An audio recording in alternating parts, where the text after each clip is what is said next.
তো হ্যালো বন্ধুরা, আমরা নন্দিনীর 410 নম্বর পর্বে দেখেছিলাম যে নন্দিনী কিন্তু লাস্টে রাস্তায় শুয়েছিল। তো আজকে 11 নম্বর পর্বে আমরা জানবো নন্দিনীকে কিন্তু ডক্টর রাম যখনই খুঁজতে আসবে তখনই কিন্তু এখান থেকে দুজনে মিলে তুলে বাড়িতে নিয়ে যাবে, আর ওইদিকে কিন্তু বিরাট কিন্তু নকল জননীকে কিন্তু গাড়িতে তুলে নিয়ে যেতেই থাকবে।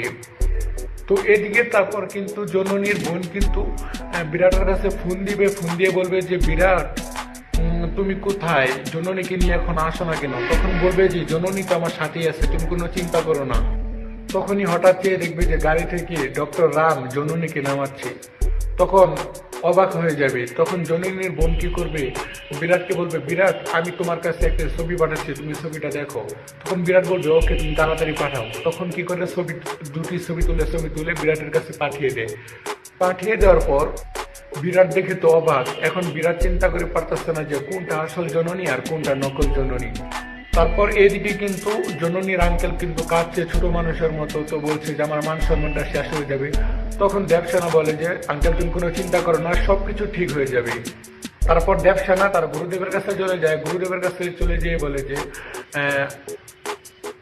গুরুদেব আপনি আমাকে একটু হেল্প করুন, কোনটা আসল জননী আর কোনটা নকল জননী আপনি একটু বের করে দিন।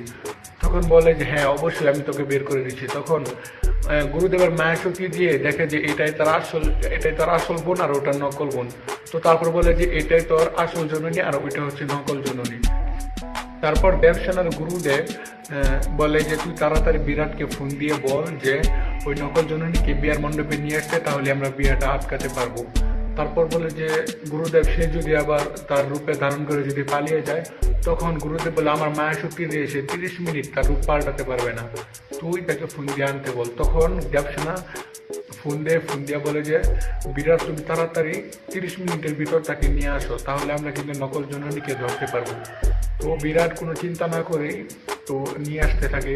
তো তারপর এদিকে জননীকে বিয়ার মণ্ডপে নিয়ে যায়। বিয়ার মণ্ডপে নিয়ে যাওয়ার পর তখন দেবসেনা জননীকে বলে জননী তুই কোনো চিন্তা করিস না, সবকিছু ঠিক হয়ে যাবে। আর বিরাট কিন্তু নকল জননীকে নিয়ে আসছে, তুই কোনো চিন্তা করিস না। তো এদিকে বিরাটের গাড়িতে নকল জননী কিন্তু ঘুমিয়ে পড়ে। এই সুযোগে কিন্তু তার বাড়ির নিচে নিয়ে আসার পর